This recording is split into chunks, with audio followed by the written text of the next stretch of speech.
Irmãos, podem abrir as suas Bíblias em Oséias.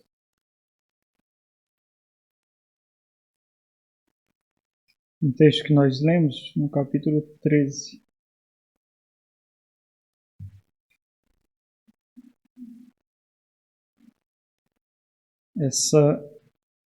Essa mesma mensagem e, obviamente, o texto será dividido em duas partes. Nós começaremos hoje e, se Deus permitir, próxima semana, domingo, nós concluiremos. Vamos orar mais uma vez? Suplicar ao Senhor. Concordem comigo em oração para que o Senhor nos ajude com a sua misericórdia e graça, para que a palavra do Senhor seja pregada com fidelidade e temor. Vamos orar.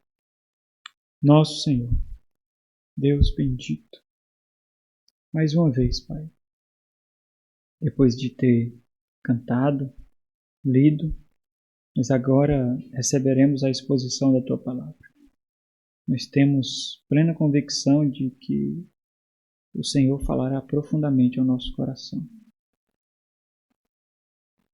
Cura-nos da surdez, se eventualmente nós estivermos surdos.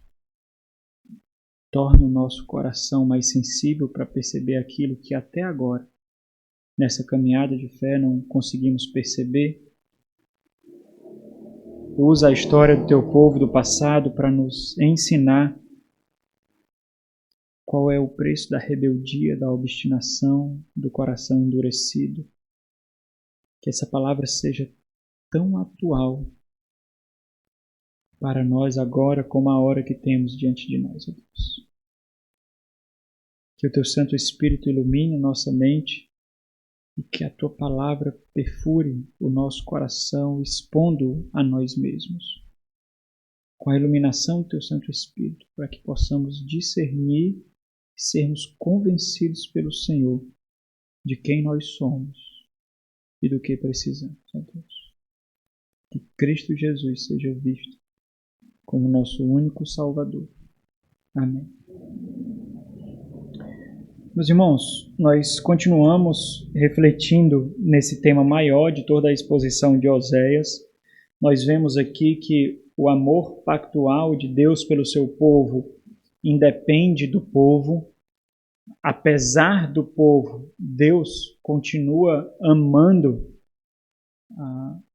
o povo que Ele escolheu para si. E nós vemos aqui na Antiga Aliança como constantemente isso aponta para a nova aliança em Cristo Jesus. Obviamente, Deus não ia amar um povo cujo coração não o deseja, cujo coração não sente prazer, satisfação, deleite nele, um povo que não vê em Deus a sua suficiência. Obviamente, Deus precisaria moldar esse povo segundo as suas próprias determinações, e é isso que nós vemos apontado todo instante para o nosso Senhor e Salvador Jesus Cristo e todos aqueles que são achados em Cristo Jesus. Aqui nós chegamos à seção final de Oséias, que trata do julgamento de Deus ao seu povo. No capítulo 14, nós já não vemos esse assunto sendo tratado. Nós vemos ali a promessa de restauração sendo exposta. E aqui, meus irmãos, talvez por ser tão comum, tanto nas exposições como nas leituras da Antiga Aliança, existe algo no juízo de Deus que deve nos chamar muito a nossa atenção. O fato de Deus, eu queria que vocês refletissem comigo nesse ponto, que talvez pode passar desapercebido. O fato de Deus julgar todos os povos do mundo não é surpresa alguma. O Deus supremamente santo, dono, detentor de toda a verdade, julgará todos os povos do mundo. Isso, até então, não é surpresa alguma. Mas o julgamento punitivo para o seu povo é algo extremamente gritante na história da redenção. Ser povo de Deus significa em medidas diferentes, observando as duas alianças, a ser extinguido do julgamento, da ira e da punição de Deus.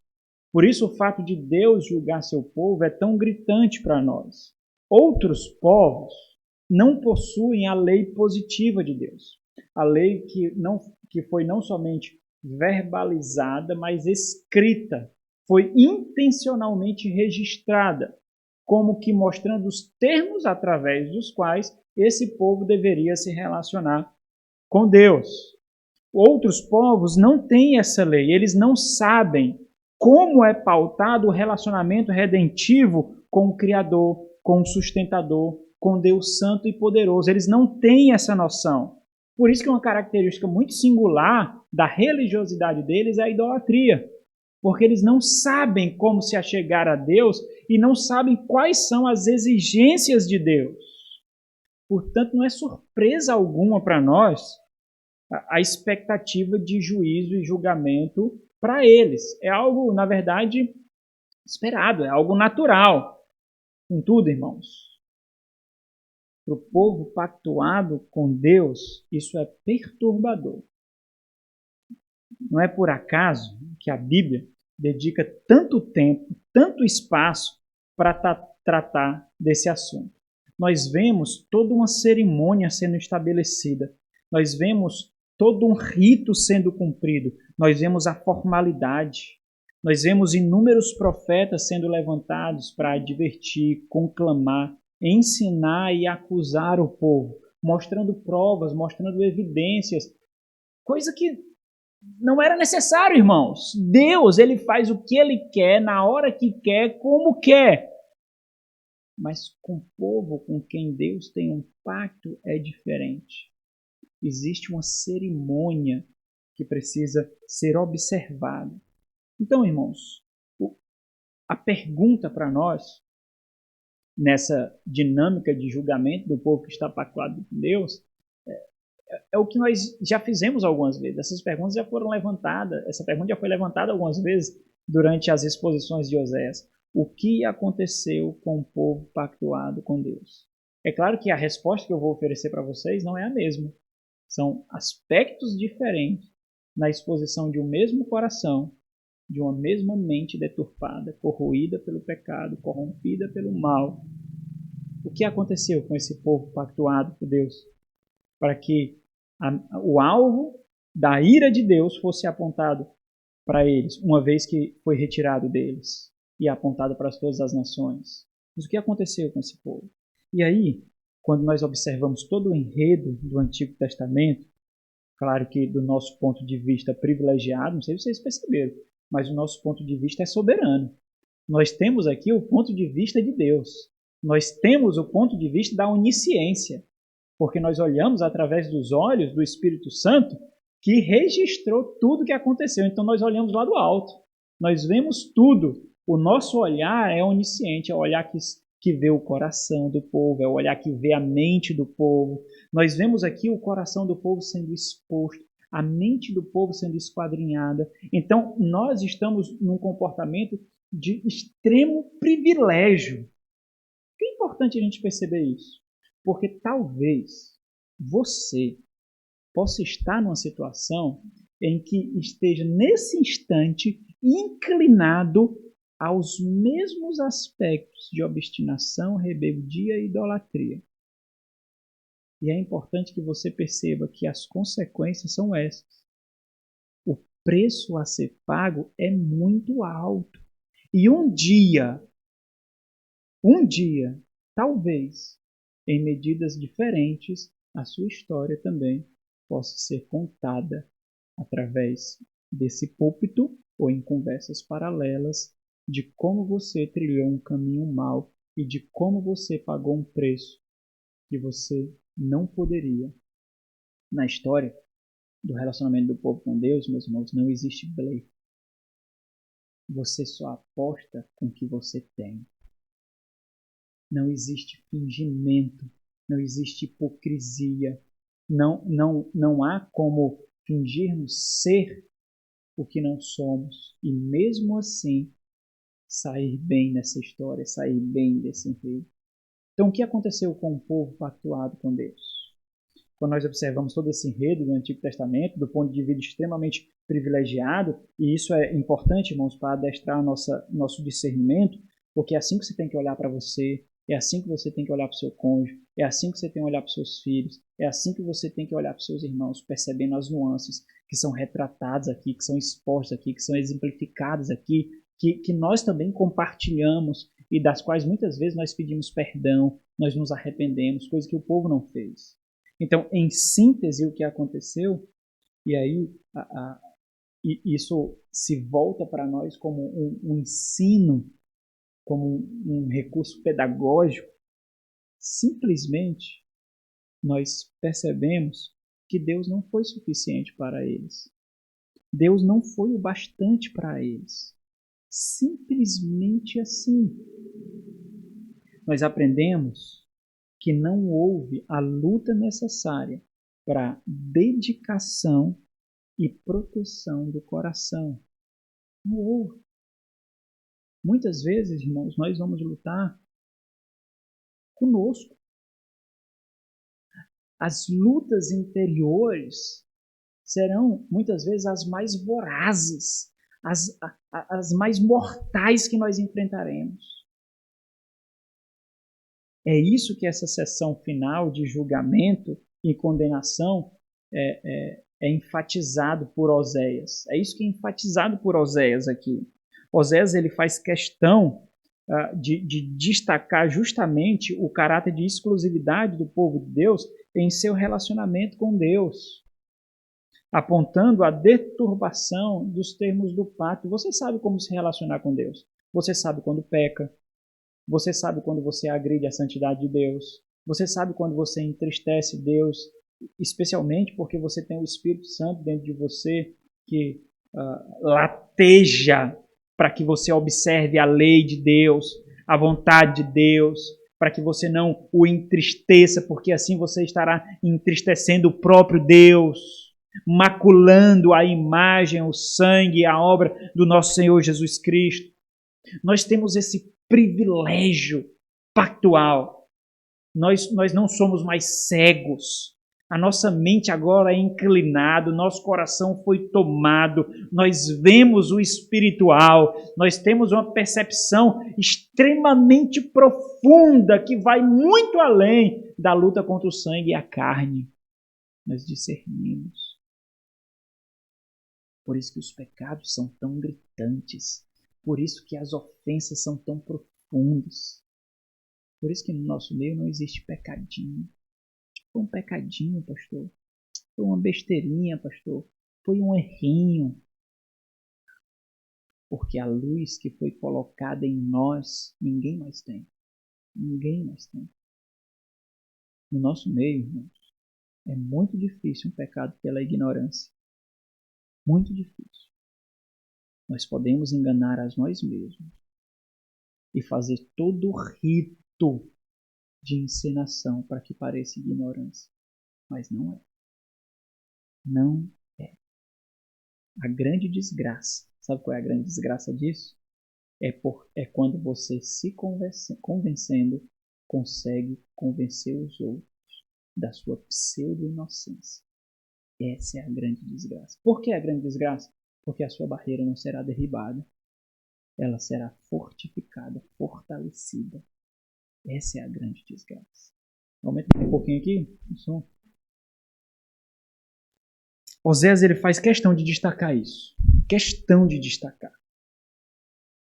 Que houve uma deturpação dos termos do pacto. E o Senhor mostra que existe um pecado que acompanhou todas as gerações. Desde quando Deus tomou um povo para si, um homem para dele formar um povo, esse homem teve filhos, gerou uma nação, e desde então, continuamente, esse povo teve uma marca pecaminosa na sua história. É isso que Oséias faz aqui, mostrar essa marca. E aqui nós vemos, meus irmãos, que os 2 primeiros mandamentos eles foram continuamente quebrados pelo povo de Deus. Continuamente. E mais, agora mesmo, eles ainda incorrem no mesmo erro da idolatria. Abre em Êxodo capítulo 20. Vamos ver esses 2 mandamentos. Mesmo que vocês já os conheçam, né? Primeiro mandamento, não terás outros deuses diante de mim. Êxodo 20, versículo 3. Segundo mandamento, no versículo 4, não farás para ti imagem de escultura, nem semelhança alguma do que há em cima nos céus, nem embaixo na terra, nem nas águas debaixo da terra. Isso também está registrado em Deuteronômio capítulo 5. Esses 2 pecados, eles foram continuamente corrompidos, continuamente quebrados pelo povo de Deus. Aqui o que o Senhor faz é denunciar que a idolatria sempre teve uma parte significativa do povo de Deus. Sempre a idolatria foi uma marca presente. Qual é o grande ponto de Oséias? Isso gerou sequelas. Essa idolatria criou raízes de tal forma que a árvore não poderia ser tirada sem que ela fosse morta. Esse é o grande ponto daqui. E aí eu quero fazer mais uma pergunta para os irmãos refletirem. Por que esse pecado é tão repulsivo, irmãos? Por que esse pecado ele é tão repulsivo? Porque a grande tragédia, a grande aberração, a grande ruína da idolatria está no fato dela testemunhar vividamente que não há satisfação no único e verdadeiro Deus. Por isso a idolatria é tão repulsiva, porque na idolatria Deus não recebe a glória pela satisfação. Deus não recebe a honra pelo deleite. Deus não recebe o mérito pelo contentamento. Simples assim. Deus é destronado por pecadores. Por isso que é tão repulsivo. E esse é o tema da mensagem. Quando o único e verdadeiro Deus não satisfaz. E aí eu tenho que explicar para vocês aqui um pouquinho, já que serão 2 mensagens, o propósito desse tema, irmãos. O propósito do tema da mensagem, segundo o texto que nós observamos aí, é mostrar o quê? Observe como o tema começa. Ele exige uma sequência, né? Quando o único e verdadeiro Deus não satisfaz. Então, o objetivo do tema é mostrar as consequências da idolatria. O que acontece quando nós cometemos idolatria? Entendendo que a idolatria é a não satisfação no único e verdadeiro Deus. As consequências, elas são impossíveis de serem separadas.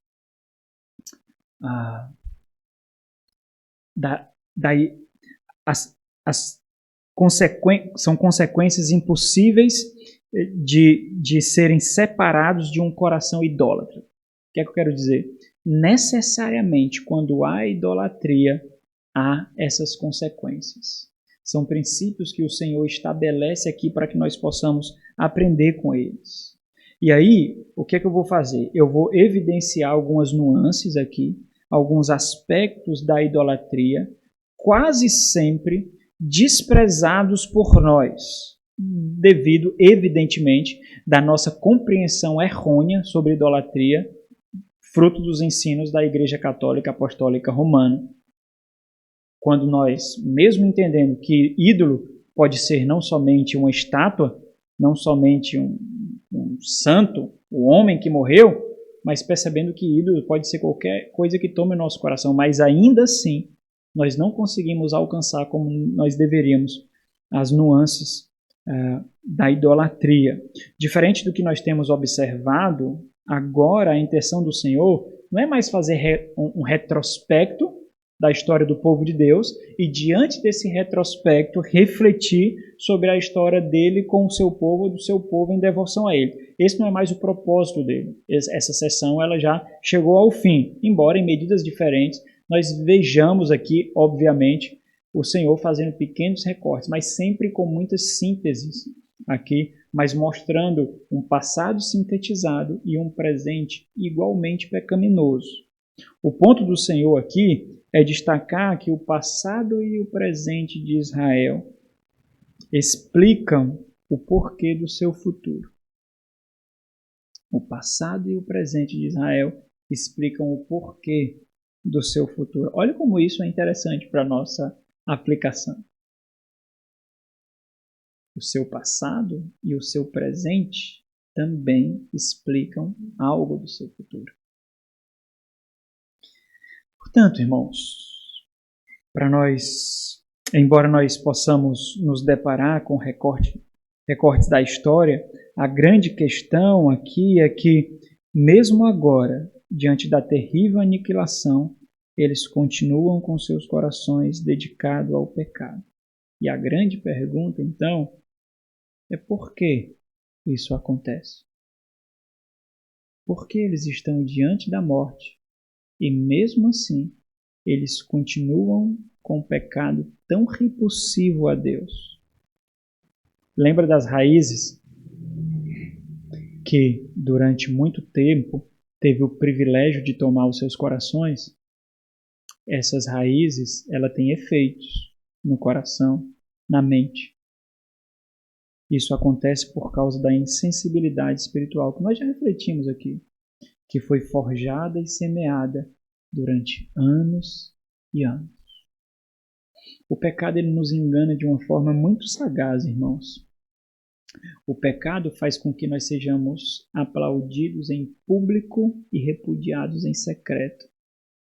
O pecado faz com que nós nos satisfaçamos na imagem, enquanto nós enfrentamos a dor de matar o espírito dentro de nós.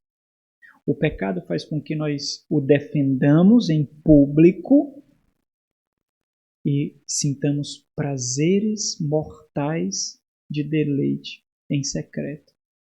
O pecado faz nós pensarmos que nós vencemos por não sermos pegos. O pecado nos engana de forma a corroer o nosso intelecto, a nossa inteligência, a nossa sabedoria. O pecado, irmãos, nos deixa burros, tolos, estúpidos, ignorantes. O ídolo nos torna semelhantes a ele, inanimados, mortos. Por isso que quando os nossos pecados não são expostos por um irmão, pelo pastor, pela igreja, nós não estamos ganhando. Nós não estamos saindo bem na fita. Nós estamos construindo a pior armadilha contra nós mesmos. Quanto mais tempo esse pecado leva para ser destruído, para ser aniquilado, mais suas raízes silenciosamente vão tomando a nossa mente e o nosso coração. Aqui o que aconteceu foi isso, de tal forma em que é impossível remover essas raízes sem que a árvore morra. É impossível remover. E o Senhor mostra que houve um pecado que os condicionou a seguir o caminho de vários e vários outros pecados. O Senhor mostra aqui que o povo se tornou um câncer vivo. O povo está morto. E o Senhor diz quando ele começou a morrer. Quando ele morreu, o Senhor diz. Primeiro versículo aí. Então, nós vamos ver 5 pontos. Eu mostrei para os irmãos lá, botei no grupo, né? Mas olha as consequências. Quando o único e verdadeiro Deus não satisfaz. Primeiro, versículo 1. Tornamos a bonança em desgraça. Versículo 2 e 3. Quando o único e verdadeiro Deus não satisfaz, tornamos a vida uma profecia da própria aniquilação. Versículo 4 e 6. Nos tornamos nosso maior ídolo. Versículo 7 a 8. Tornamos Deus nosso maior inimigo. Versículo 9 a 14. Nos tornamos nossa própria ruína. São 6 pontos, ó. Versículo 15 e 16. Nos tornamos alvo da justa ira de Deus. Os irmãos percebem que essas evidências servem para nos encurralar e nos mostrar o quanto nós somos devedores do Senhor e merecedores da sua ira. Primeiro ponto, meus irmãos, quando o único e verdadeiro Deus não satisfaz. Versículo 1. Nos tornamos a bonança em desgraça. Nós já vimos, meus irmãos, até aqui, versículo 1, certo? Que o que Israel é agora que eu digo, é ele enquanto nação. É ele enquanto uma nação próspera, uma nação cuja a sua extensão é notória. Então, o que Israel é agora, em termos de extensão, notoriedade e prosperidade, é tão somente resultado da bondosa ação divina. Foi a bondosa e poderosa mão de Deus que os formou. É isso que, de forma muito sintética, o versículo 1 faz referência. Ele faz isso de forma sintética porque ele já fez isso várias vezes. Quando Deus descreveu várias vezes que o tomou quando ninguém queria, quando ele era desprezado, Deus o tomou para si. Deus nutriu, Deus deu de comer, Deus fez prosperar, Deus ensinou, Deus exerceu paciência, Deus protegeu, Deus exerceu providência para esse povo. Mas toda essa bonança, toda essa riqueza que ele recebeu, toda essa prosperidade que eles desfrutavam, eles transformaram em desgraça por não tributar quem era devido os seus méritos. Observa a primeira parte do versículo aí. Quando falava, olha a potência que se tornou Israel. Lembra lá no tempo de Davi, meus irmãos. Davi subjugou todos os povos. Todos os povos. O maior império do seu tempo contra Israel foram os filisteus. E Davi subjugou. Quando Davi entregou o trono para Salomão, havia paz plena. Havia plena paz entre o reino. Israel tinha atingido um nível de poder e notoriedade que o tornou testemunho de potência para todas as nações. Quando Salomão tomou o trono, o nível de sabedoria que Deus o concedeu, somado ao nível de poder e notoriedade que a nação tinha, o tornou um dos homens mais conhecidos da época, onde era feita peregrinação para ouvir da sua sabedoria. Quando falava a Efraim, havia tremor. Foi exaltado em Israel. A referência aqui, irmãos, à região de Efraim, muito provavelmente faz menção ao local onde a residência real era localizada, da capital. A capital era Samaria e a residência real era localizada ali em Efraim. De lá, ordens e decretos eram expedidos e essas ordens e decretos afetavam todo o reino do norte. Então, quando Efraim falava, quando a realeza do norte falava, todos tremiam. Deus destacou Israel com notoriedade e poder de tal forma que havia reverência e temor diante dele. O Senhor os marcou com dignidade, honra e respeito. Qual foi o grande problema aqui? O grande problema foi de que Israel não tributou a Deus a glória devida pelos méritos que ele tanto experimentava, que ele tanto gozava, que ele tanto desfrutava. Ele tomou para si esses méritos. Ele tomou toda a honra e toda a glória para si. Qual é o grande ponto da questão aqui? O perigo de não ver a mão invisível de Deus nas coisas visíveis que nós desfrutamos. Esse é o grande perigo, irmãos, que é um aspecto de idolatria. Quando nós roubamos de Deus a glória, a honra, os méritos, e nós tomamos para si todos os benefícios sem fazer o devido reconhecimento. Até no nosso meio isso é roubo, meus irmãos. Quando uma ideia é roubada, se chama de plágio. Até no nosso meio isso é roubo. Quando nós não fazemos isso, nós estamos sendo impressionantemente impiedosos. Por quê? Pois nós desfrutamos de tudo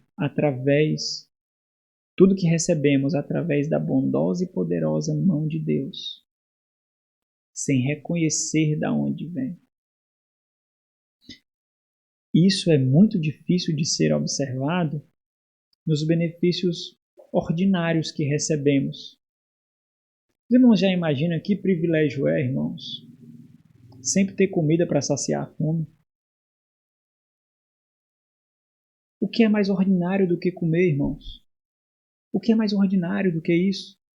Talvez a única coisa mais ordinária do que isso seja o ar que respiramos. Nós temos fome e nós temos com que saciar a nossa fome. Nós temos sede e nós temos com que saciar a nossa sede. Nós temos todo mês, nós temos os recursos necessários para que nós nos mantenhamos vivos. Os recursos financeiros, os recursos materiais. Tudo isso vem através da mão invisível de Deus. É a bondosa e graciosa mão invisível de Deus que traz até a nós esses bens, esses materiais, esses recursos visíveis que nós desfrutamos. Nós não somente temos a obrigação de fazer esse discernimento, porque nós temos olhos para ver, nós temos mente para discernir, nós não somente temos a obrigação de fazer esse discernimento, como nós somos os únicos capacitados para tal discernimento. Por isso que é extremamente leviano da nossa parte não enxergar a mão invisível de Deus. E nós percebemos isso com muita facilidade na birra do cônjuge, às vezes.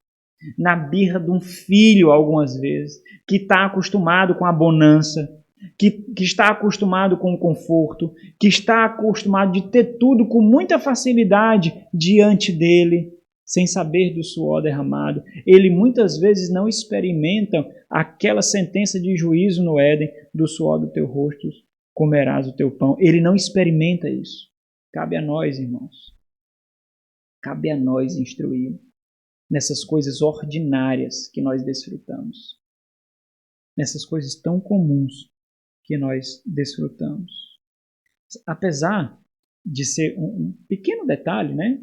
Ele é extremamente vital para nós.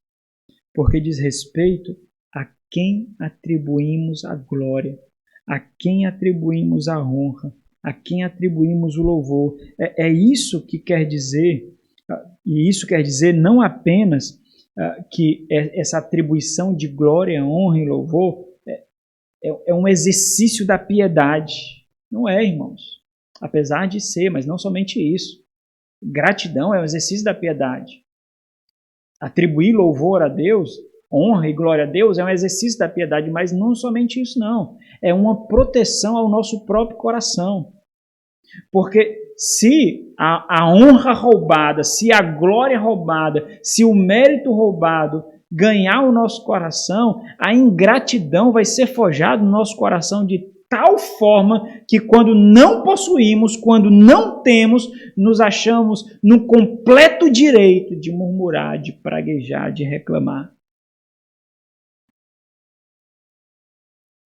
E por não fazer isso que cabe a nós, e é um dever nosso, toda a bonança recebida ela pode ser transformada muito facilmente. Ela pode ser transmutada por desgraça. Foi isso que aconteceu no restante do versículo.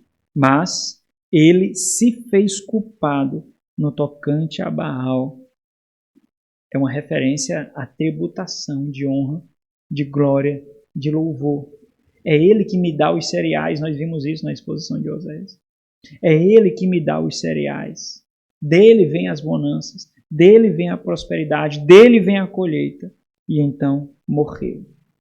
Olha como é interessante, porque Baal é o maior deus cananita. Tão logo eles se apossaram da terra prometida, eles começaram a pecar. adotando Baal como o principal oponente de Deus na divisão de glória, honra e louvor. O que o Senhor está dizendo é que ali eles morreram. Meus irmãos, demorou muito tempo aí, 700 anos, 650 anos, demorou muito tempo isso. Mas o Senhor está dizendo aqui, por não minar aquele pecado, por não matar aquele pecado, ali eles morreram. Ali. Quando? No primeiro culto a Baal, no primeiro sacrifício a Baal, na primeira tributação de glória a Baal, ali eles morreram. Porque eles não minaram aquele pecado contra o qual eles deveriam lutar. Ali.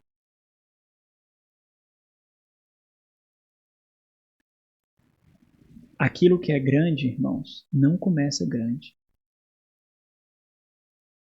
Satanás não tem pressa, não. A sua carne não tem pressa alguma.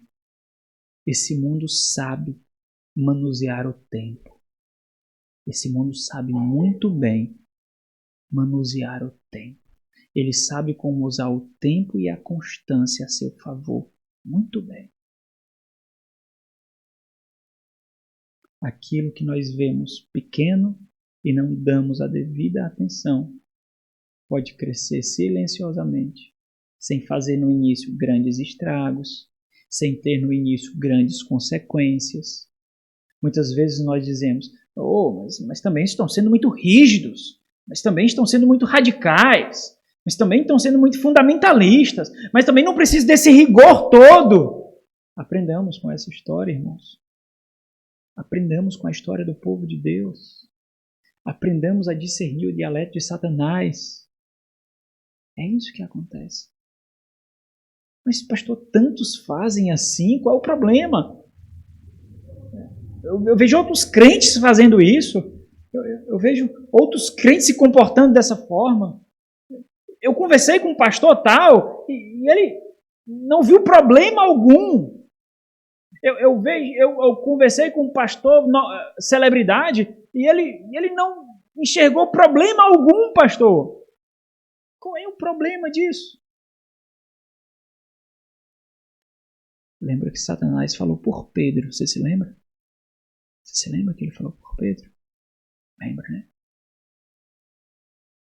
Lembra que Satanás pode se transformar até em anjo de luz para, se possível for, enganar os eleitos. Você se lembra disso? Lembra, né? Não despreze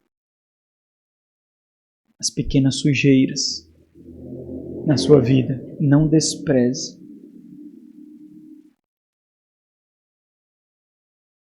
E é aqui, meus irmãos, a gente precisa esclarecer um ponto muito mal compreendido no nosso meio. Talvez não no nosso meio aqui, mas na nossa sociedade religiosa, muito mal compreendido. Toda bonança, toda prosperidade, toda riqueza são coisas boas. Toda. Riqueza é bom. Prosperidade é bom. A bonança é boa. Por que eu estou dizendo isso? Porque não existe maldade inata no ouro, na prata e no dinheiro. Não existe. Não existe maldade inerente em si mesmo, inata na matéria. Lembra que quando Deus criou a matéria, quando Ele criou todas as coisas, Ele dava o seu selo de autenticidade, dava o seu veredito de qualidade. Ele disse, era bom. Era bom. E viu o Senhor que era bom. A concepção bíblica é que quanto mais se tem, mais temos com que ajudar. Quanto mais temos, mais o Senhor providenciará oportunidade para tributar glória e reconhecimento a Ele. John Wesley, um evangelista de descendência puritana do século XVIII, ele disse o seguinte: ganhem tanto quanto puderem, poupem tanto quanto puderem, contribuam tanto quanto puderem. Alguém comentando essa frase dele disse o seguinte: a atitude cristã nos liberta em nossa procura das riquezas e nos permite levar um senso maior de bem-estar aos famintos, como parte da tarefa de tornar o reino de Deus numa realidade na terra. Meus irmãos, a exaltação da pobreza e a demonização da riqueza veio somente por causa da deturpação iniciada pelas religiões de mistério gregas ali logo nos primórdios da igreja. Mas não somente isso, também por causa da doutrinação que criou raízes em nós e que criou raízes na nossa sociedade e que criou raízes na nossa perspectiva religiosa, tudo fruto dos ensinos doutrinários do catolicismo romano, que exaltava a pobreza e demonizava a riqueza. Sem falar da doutrinação comunista socialista que nós vemos adentrando aí contra o capitalismo nas nossas escolas, universidades, repartições públicas e aí por diante, né? Então, a pobreza é exaltada como se fosse inatamente santa e a riqueza é demonizada como se fosse somente atribuídos a opressores capitalistas. A grande deficiência, então, e o grande desafio, portanto, nessa percepção e relacionamento com aquilo que é bom, é perceber que Deus está em toda e qualquer circunstância, seja na riqueza ou seja na pobreza. Embora, mesmo diante de grande nível de dificuldade que há na pobreza, que há na escassez, é ainda mais difícil discernir Deus na prosperidade. Nós vimos um pouco disso, não vimos? Na quarta-feira passada, nós vimos um pouco disso. Falando do verdadeiro discernimento de Deus na riqueza. Não é à toa que o Senhor, observe que ele não fala isso aos pobres, mas ele fala aos ricos.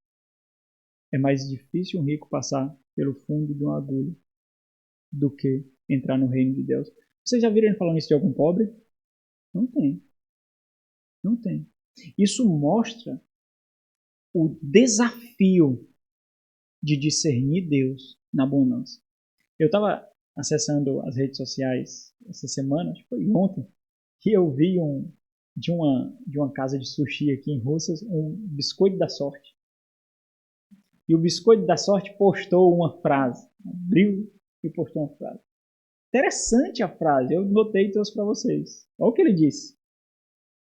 É preciso ser mais virtuoso para suportar a prosperidade do que a adversidade. Olha que interessante. É isso mesmo. É isso mesmo. O desafio, irmãos, da intencionalidade cristã nesse assunto é perceber que o seu trabalho, o seu sucesso, recursos e bens vai muito além de si mesmo e da sua família. Esse é o grande desafio. É aqui que está a grande intencionalidade nesse aspecto da vida.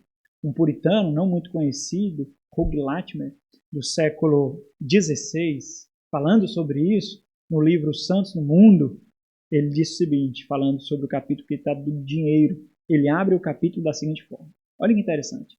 Deus nunca deu um presente sem providenciar a ocasião, uma vez ou outra, de exibi-lo para a glória dele.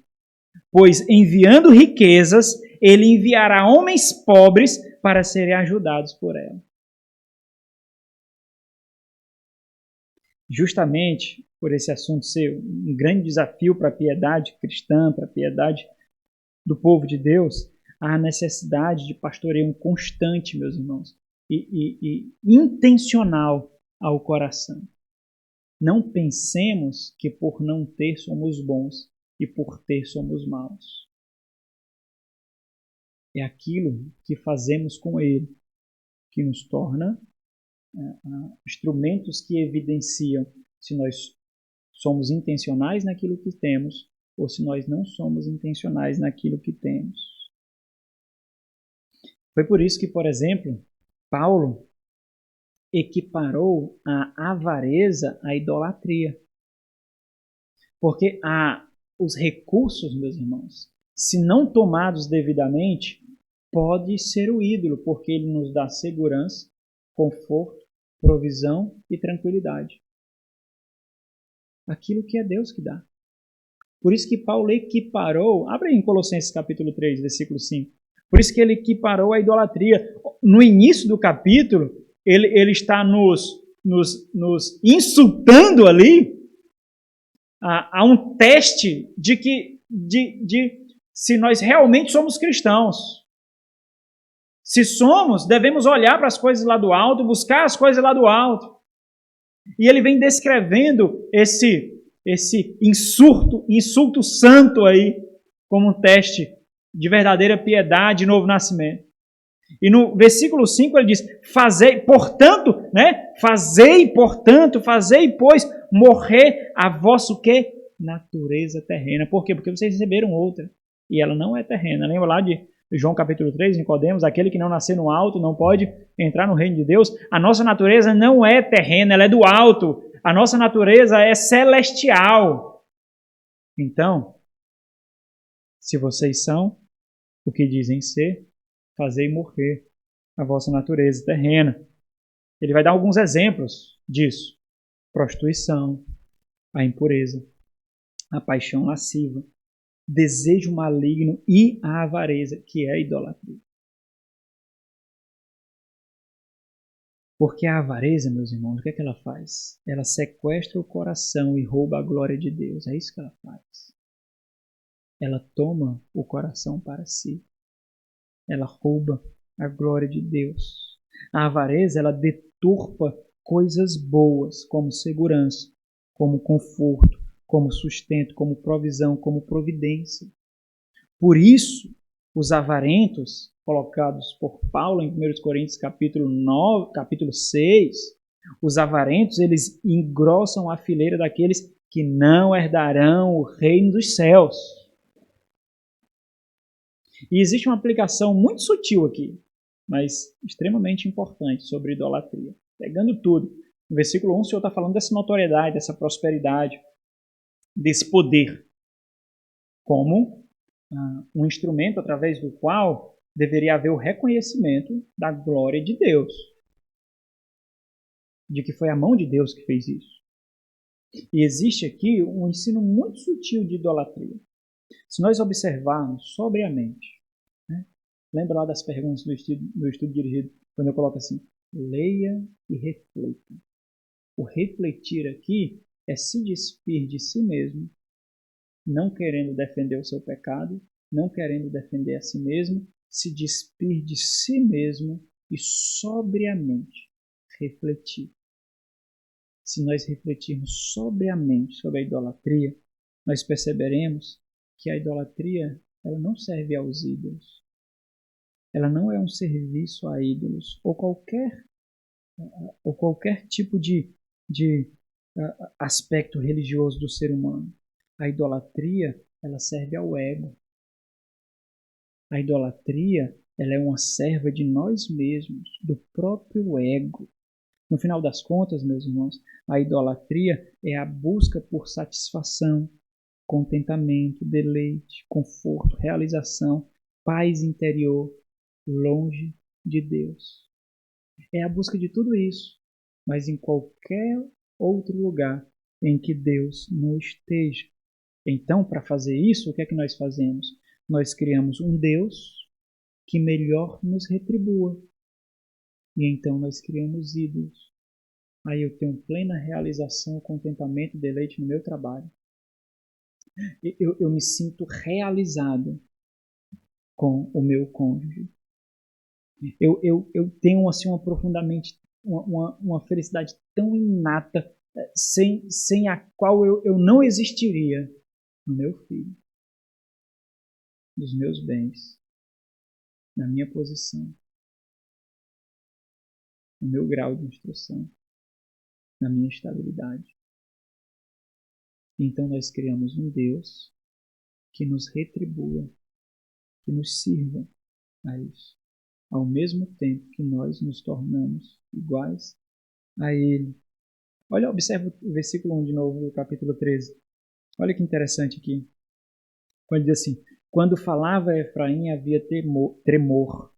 Foi exaltado em Israel. Mas, olha aqui, obviamente, meus irmãos, esse mas aqui é porque ele fez algo errado.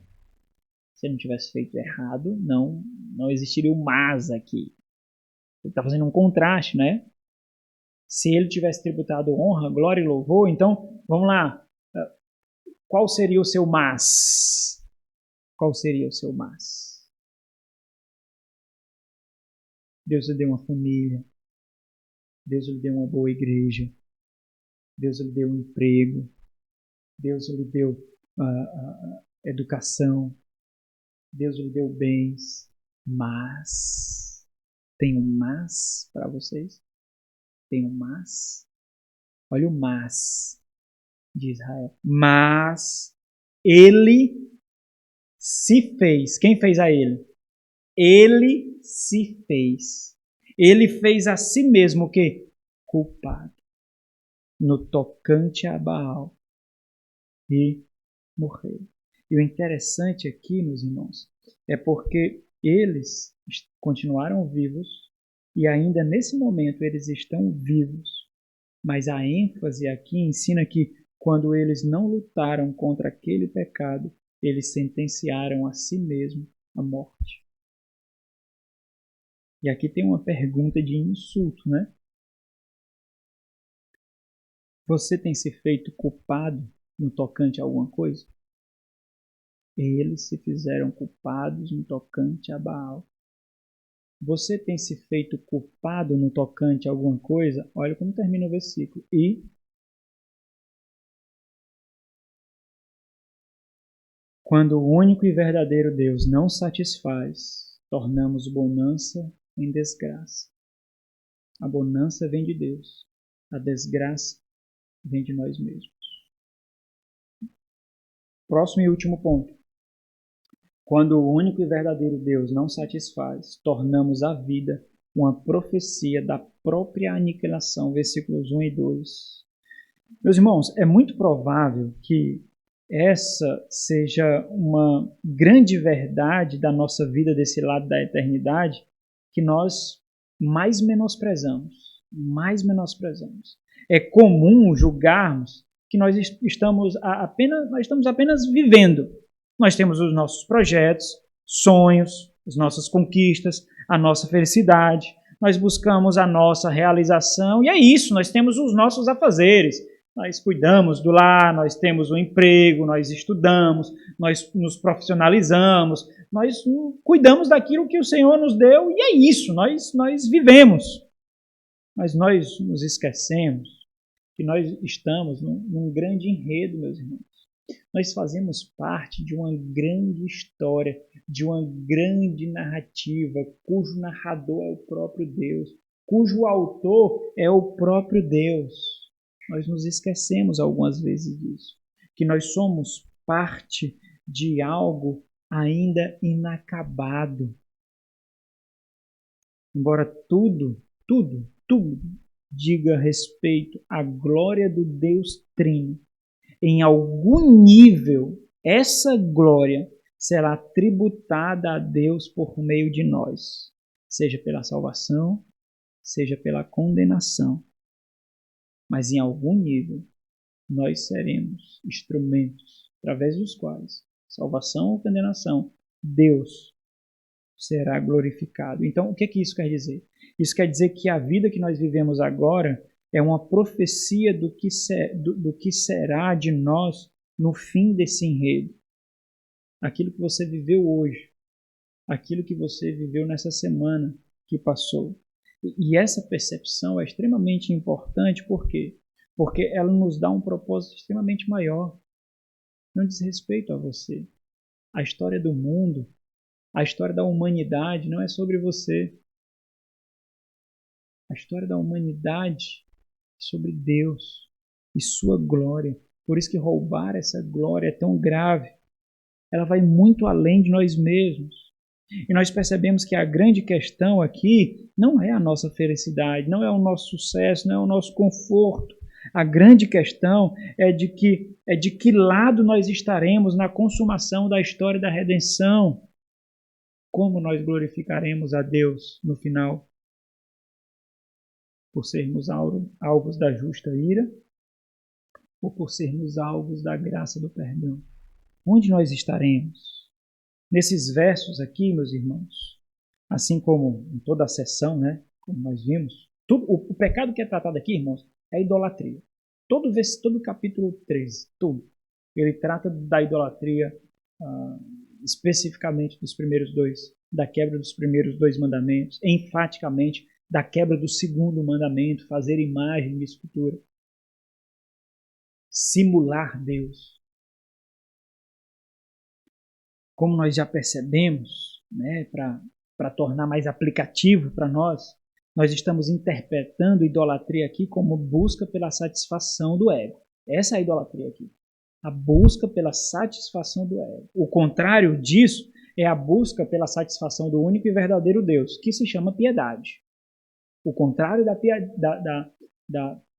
idolatria aqui é devoção e piedade. Ou simplesmente devoção ou simplesmente piedade. Então, indo ao texto aqui, no versículo 1 e 2, nós percebemos, se nós dedicarmos um pouco mais de atenção, nós percebemos que o Senhor Jesus está fazendo uma transição temporal aqui na história de Israel. Ele está fazendo essa transição de passado e presente, mas ele está destacando algo integrante, algo que sempre fez parte da história. Como eu observei, olha o versículo 1, ele diz o seguinte, né? No versículo 1, o Senhor se refere a Israel no passado.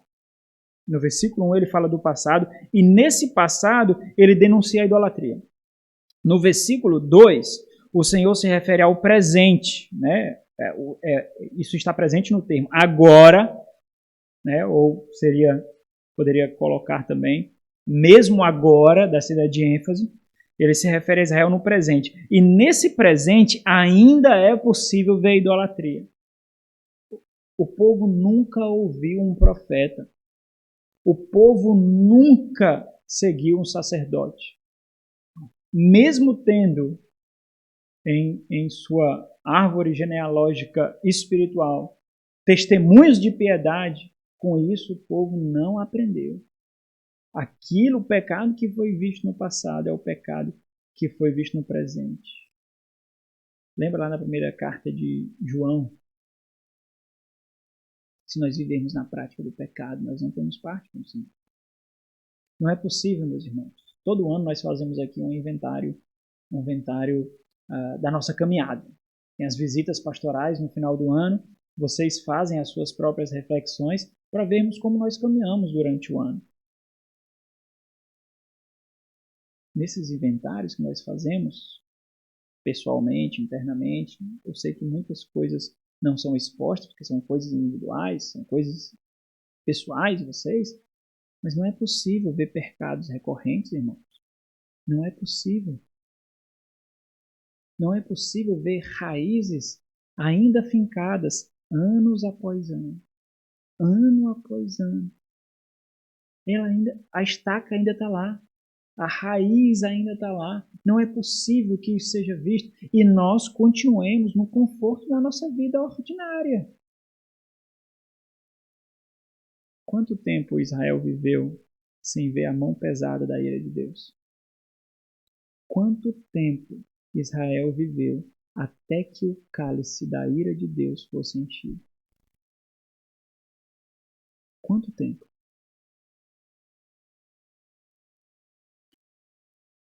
Não menosprezemos a misericórdia de Deus que nos dá a oportunidade de arrependimento, irmãos. Não menosprezemos. Porque, lembra lá de Apocalipse, o cálice está enchendo. E quando o cálice encher e todos os eleitos forem chamados, naquele mesmo instante, harmonicamente determinado, o Senhor virá. O Senhor virá consumar, separando bodes e ovelhas, destinando os bodes para a perdição eterna e as ovelhas para a eternidade de glória com ele. O cálice está enchendo. Quando ele diz agora, fazendo esse contraste do passado e do presente, eles agora, mesmo agora, pecam, mais e mais. E da sua prata fazem imagem de fundição. É simbólico a prata e o ouro aqui, porque é o recurso de prosperidade que Deus deu. O recurso de prosperidade que o Senhor deu, vocês utilizam para corromper a minha glória, para me machucar, para sujar, simbolicamente falando aqui, a minha santidade. A santidade de Deus não pode ser sujada. A minha santidade, aquilo que eu dei. Deus deu o seu filho para quê? Você sabe para que Deus deu o seu filho? Não foi bater fotinha para botar na internet, não. Deus não deu seu filho para isso. Não foi para ostentar a beleza, a educação, a inteligência. Não foi para o seu agrado, deleite. Deus não deu seu filho para isso, não. Ele é uma flecha. Onde você vai acertar essa flecha? No inferno? Onde você vai acertar essa flecha? No inferno? Porque ele é uma flecha. Ele é uma flecha. Onde? Onde você está mirando? Naquele alvo que foi corrompido no Éden? É lá. Para mirar lá. Aquilo que Deus lhe deu. Deus lhe deu o seu cônjuge. Deus lhe deu o seu trabalho. Honre. Você pode ter o pior patrão do mundo. Honre! Seja grato ao Senhor. Deus lhe deu condições de estudos. Deus lhe deu essa igreja. Honre. Não é possível que aqueles mesmos recursos que Deus deu em graça, amor e misericórdia sejam utilizados. Esse é o cúmulo da perversão, irmãos. Sejam utilizados para blasfêmia e corrupção da glória de Deus. Não é possível isso. E da sua prata fazem imagens de fundição. A expressão seguinte a essa, meus irmãos, destaca, olha como é interessante, como o pecado da idolatria, ele lembra lá que eu falo algumas vezes, eu parei de falar isso, há muito tempo que eu não falo isso, mas eu falava muito que o pecado deixa a gente burro, né? O pecado da idolatria, ele nos infantiliza, nos tornando tolos, elimina o nosso discernimento, para quê? Para que nós sejamos cada vez mais suscetíveis, cada vez mais maleáveis, manipuláveis pelo pecado. Olha aqui quando ele diz, da sua prata fazem imagens de fundição, ídolos segundo, de acordo com... Olha como isso é interessante para mostrar o nosso coração. De acordo com o seu conceito. Conceito aqui da ideia de habilidade, de destreza, de entendimento. Poderia ser também, destreza, no que se refere a entendimento, poderia ser de acordo com a sua sabedoria, no que se refere à sua capacidade de discernimento. É aquilo que você alcança. É aquilo para que a sua mente é inclinada. É aquilo que você consegue discernir. Observe que não chega a Deus esse alcance. Reside nas coisas criadas, não chega no Criador. Ídolo segundo o seu conceito. Olha aí a ênfase. Todos obras de artífice. O que ele está dizendo aqui? São criados com as suas mãos. Vocês adoram com aquilo que eu dei, aquilo que suas próprias mãos criaram. É o que o Senhor está dizendo para Israel. Olha a tolice e não perceber como é ridículo adorar um pedaço de gesso, um pedaço de madeira, um pedaço de pedra, obras das suas mãos. E ainda assim, mesmo sendo obras fabricadas por vocês, que vocês elevam à divindade, ainda assim vocês dizem, sacrificai a eles. Sacrificai a eles. E essa, evidentemente, é uma corrupção muito latente. O auge, o nível da idolatria, né? E aí a bestialização no sentido de infantilização, de tolice aqui, em que os homens se tornam por causa da idolatria. Diz assim, homens até beijam bezerros. Aqui são os touros criados como ídolos. Aqui é um recurso de zombaria que Oséias usa para mostrar como a devoção à idolatria nos torna tolos. O que é gritante na denúncia do Senhor aqui, meus irmãos, é o quão tolo, quão ridículo e pobre é a idolatria. A idolatria nos torna objetos de nós mesmos, vazios, sem significado. É a nítida ilustração da perversão do nosso próprio coração, da tolice, da ignorância. Talvez, irmãos, a principal passagem que fala da natureza da idolatria seja Deuteronômio capítulo 4. Abra aí, Deuteronômio capítulo 4. É depois daqui, no capítulo 5, que vem os 10 mandamentos em Deuteronômio, para a segunda geração do deserto, antes de tomar posse da terra prometida. Talvez essa passagem seja a passagem mais gritante, né? mais substancial que fala da natureza da idolatria. Deuteronômio 4, versículo 15 a 19. A tese do Senhor aqui, nesse texto, é muito simples. A idolatria é a nítida manifestação da corrupção do homem. Porque eles não tiveram nenhuma margem para ser idólatra. Esse texto, e aí é a ênfase de Oséias, né? Mas esse texto ele é ainda mais claro nesse sentido de dizer assim, de mostrar que a idolatria é a exemplificação nítida de que o homem não descansa, se deleita e deseja Deus. Porque ele não teve nenhuma deixa para ser idólatra e ainda fazer parte do povo de Deus. Ele não teve nada que ele pudesse usar como desculpa para ser idólatra. Nada. E Deus garantiu que seria assim. O texto faz questão de dizer isso. Olha aqui, o texto diz aqui, ó. Primeiro uma ordem enfática aqui, né? Versículo 15, guardai, pois esse guardai dá a ideia de dedicar empenho em cuidado e atenção. Guardai, pois cuidadosamente, com intensa atenção, a vossa alma. Interessante, como é que você guarda algo imaterial? Evidentemente, alma aqui faz referência ao desejo em devoção, ao desejo para uma deidade, ao desejo para adoração, é aquele desejo intenso por Deus, né? Em Gênesis capítulo 2, versículo 7. Então, guardai-o, cuidado, porque os irmãos observam que nós estamos aqui na segunda geração do povo.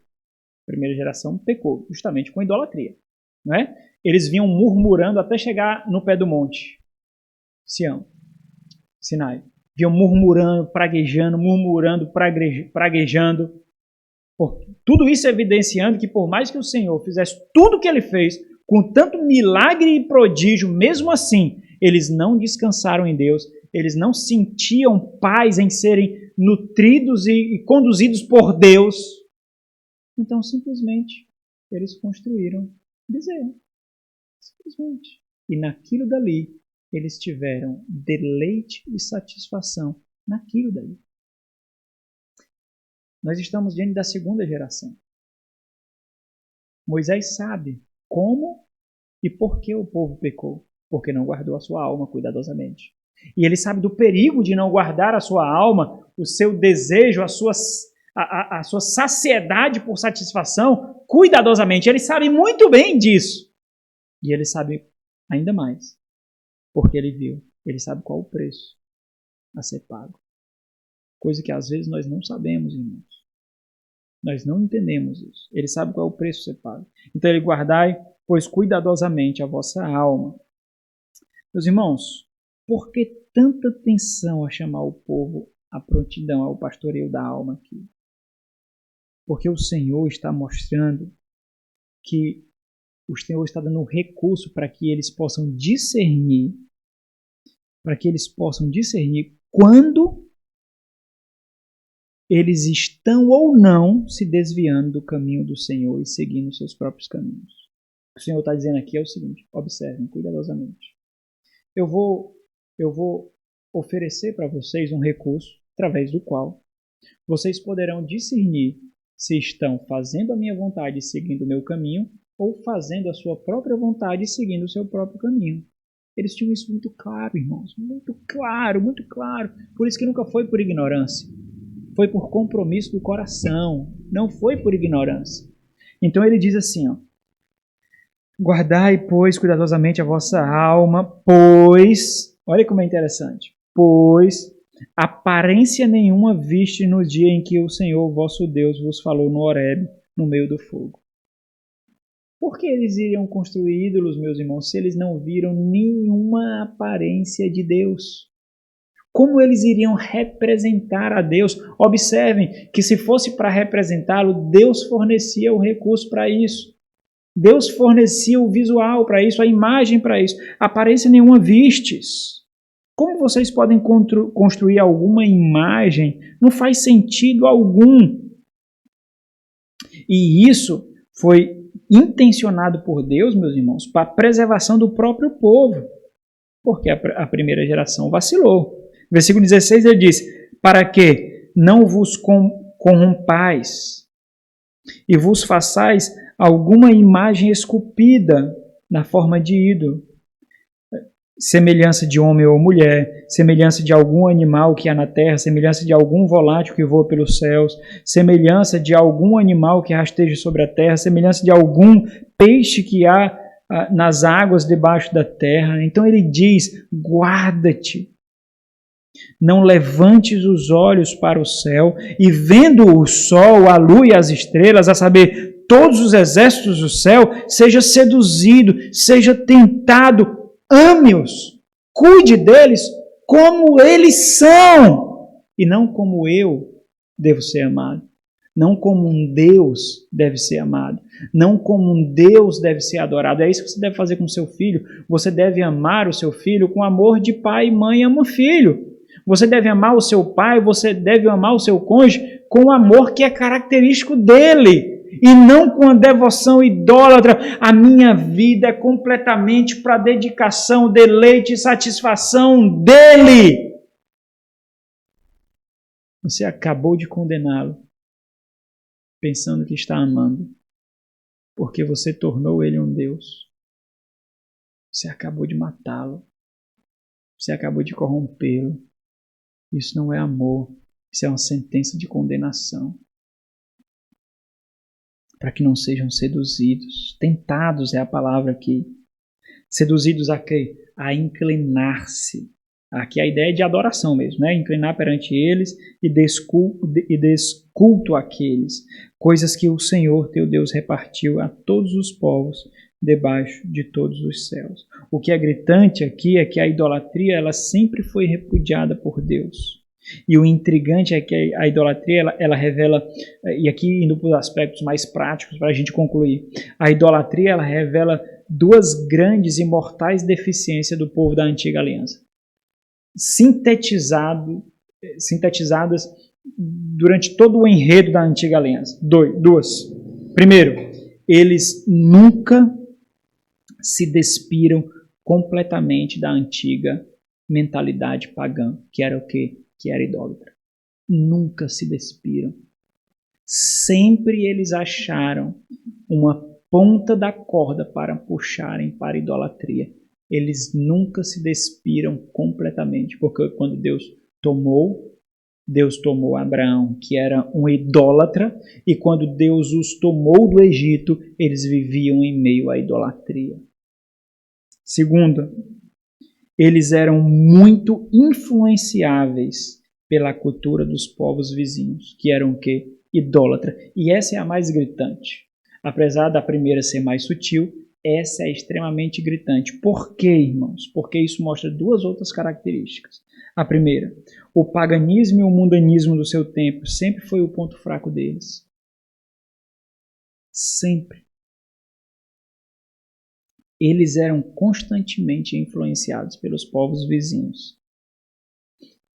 Todos os povos vizinhos eram idólatras. Todos, menos o povo de Deus. Todos os povos vizinhos, deixa eu explicar melhor, tinham como divindades ídolos, construções fabricadas por suas próprias mãos. Todos! Isso fazia parte da sua religiosidade. Isso fazia parte da sua cultura, da sua mentalidade. Menos o povo de Deus. Menos. Mas sempre o povo de Deus foi influenciável para a cultura pagã e mundana. E isso foi a grande perdição do povo de Deus. Cuidado com as portas abertas da sua mente e seu coração. Cuidado com o acesso que você dá a amizades ímpias. Cuidado com acessos que você dá a colegas de trabalhos ímpios. Cuidado com o acesso à mente e o coração que você dá na sua escola, na sua faculdade, na sua rua, na sociedade. Muito cuidado com as racionalizações. Muito cuidado, porque Satanás está ao nosso derredor. Ele fareja brechas. Ele sente o cheiro. Ele vê a fresta aberta. Muito cuidado. Foi nisso que o povo vacilou, irmãos. Eles não lutaram tanto quanto era necessário para serem fiéis e leais ao Senhor. Qual é o ponto aqui? Qual é o ponto da questão? Eles sempre foram facilmente seduzidos. As guardas não eram levantadas quanto deveriam. E aí vocês podem fazer as suas próprias aplicações aqui.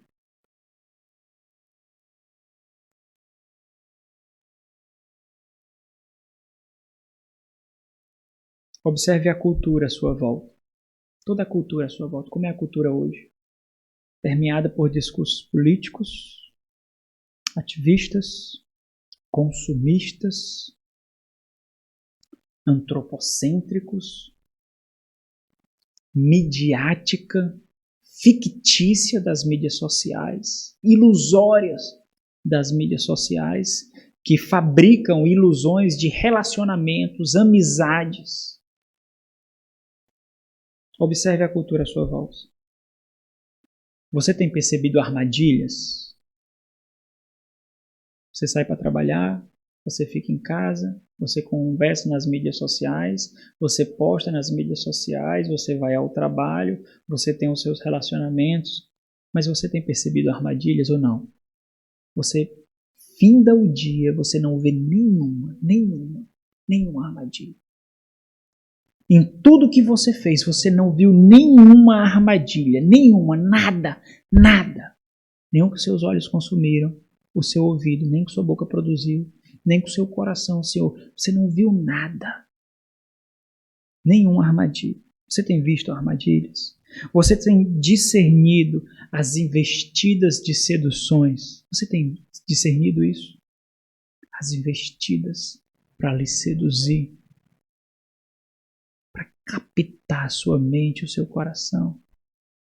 Você tem visto isso acontecendo com o seu cônjuge? Você tem visto isso acontecendo com os seus filhos?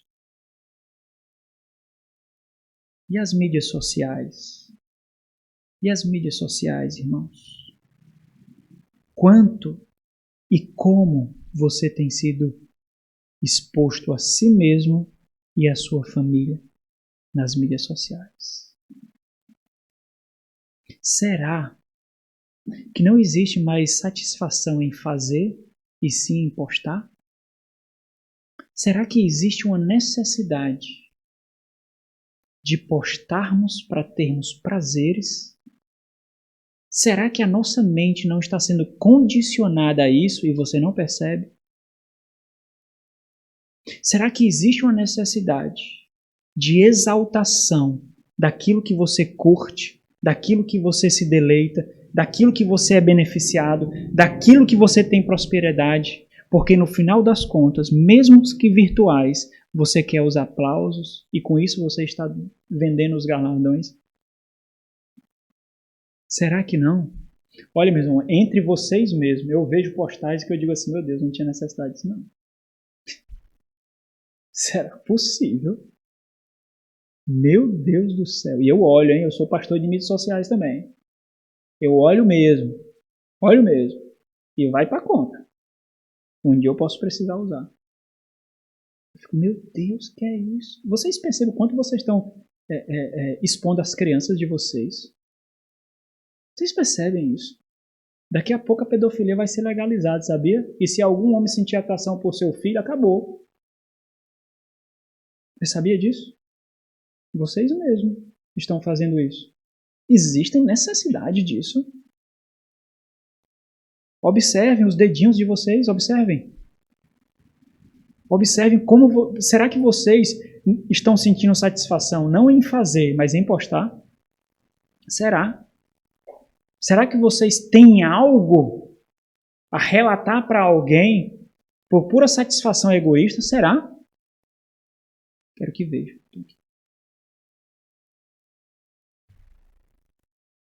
Talvez nós deveríamos refletir sobre a teologia da privacidade. Mas, talvez não deveríamos. Vocês têm usado a rede social para evangelizar, irmãos? Vocês, através das redes sociais de vocês, quem tem aparecido é Deus ou vocês? É Cristo ou vocês? Vocês, meninas, vendo as redes sociais de vocês, os homens sentem atração? Sentem? Cuidado. Muito cuidado. Não se façam de objetos, porque vocês vão ser tratados como tais. Não se façam de objetos. Discernam as armadilhas. Vocês, menininhas, estão criando corpo. Estão forjando o corpo de vocês. Estão enchendo de hormônios. Existem muitos leões aí. Muitos. Com o tom de voz que você anseia ouvir. Usando as palavras que alcançarão o seu coração. E depois do seu coração ser capturado, sem sombra de dúvidas, você vai sair da igreja. Não tenho dúvidas disso. Olha para a história do povo de Israel. O coração dele foi capturado. Agora chegou o boleto. Eles vão pagar o preço. Só que eles vão perceber, lá na Babilônia, que eles não podem pagar. Eles não podem. E já era tarde demais. Vocês são lindas, irmãs. Lindas. Vocês não precisam que ímpios curtam vocês e digam isso para vocês. Vocês não precisam disso. Não precisam mesmo. Tenham prazer em curtir a vida com a família de vocês no anonimato. Ninguém mais precisa saber. Ninguém. Não estou falando de uma eventualidade para esbanjar gratidão, porque está no povo de Deus, contentamento, alegria, como nós fizemos com as crianças ali no Patins. Façam isso às vezes em grupos que vocês confiam, como o grupo da igreja. Sintam satisfação com o povo de Deus, com o povo que vocês sabem que os amarão, que lutarão para os amar de forma a mais incondicional possível, por mais que isso seja difícil. Mas que sem reservas, sem corrupções. As mídias abrem para o mundo. E nós estamos sendo doutrinados através dela, sem percebermos. Cuidado com as suas crianças. Não exponha as suas crianças antes do tempo. Elas serão expostas às mídias sociais. Mas preserve, prive elas. O quanto vocês puderem, porque é uma luta pela mente e pelo coração delas. Vocês têm discernido as armadilhas, irmãos? Vocês têm discernido os seus sonhos, seus anseios, seus desejos? A denúncia do Senhor aqui é bastante objetiva. O presente e o passado do povo de Israel testemunha contra ele. O seu presente testemunha o quê? Será que existem aspectos do seu passado que agridem a Deus, que ainda são permanentes no presente? Ou não, ficou realmente para trás?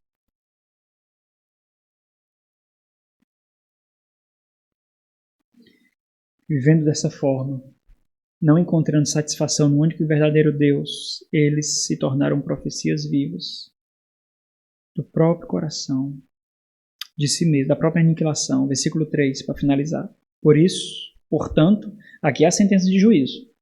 Portanto, porque agiram assim, portanto, serão como a nuvem da manhã. A nuvem da manhã, qual é o período que a nuvem da manhã fica? Manhã. O tempo está contado. Eles passarão. Serão como nuvem da manhã, como orvalho que cedo passa, como a palha que se levanta da eira e como fumaça que sai por uma janela. E o termo apropriado aqui realmente, irmãos, é aniquilação mesmo. Destruição não conseguiria captar, porque esse povo, eles estão sendo eliminados da exclusividade do relacionamento pactual com Deus. O Senhor está apontando para aquilo que ele vai falar em Isaías, para aquilo que ele vai falar em Jeremias, para aquilo que ele vai falar em Ezequiel, para aquilo que nós vemos na nova aliança em Cristo Jesus, todos os povos, línguas, raças e nações, não mais só Israel. Eles perderam a exclusividade das promessas, do pacto, da aliança. Eles perderam a exclusividade e aqui estamos nós. Estamos nós aqui. E aí, meus irmãos, talvez nós deveríamos refletir sobre isso, né? O que a nossa história conta sobre o nosso fim? Nós somos profecias de quê? Da bondade, providência e graça do Senhor. Nós somos testemunhos de uma consumação de glória, mas nós somos uma profecia. Você é uma profecia para o seu esposo. De quê? Você é uma profecia para a sua esposa. De quê? Vocês pais, são profecia para os seus filhos. E vocês, filhos, para os seus pais. De quê? O que vocês profetizam? Vamos orar, né? Nosso Senhor, bendito e maravilhoso Deus, a Ti, ó Deus, tributamos honra, glória e louvor. Obrigado por nos ensinar, Deus.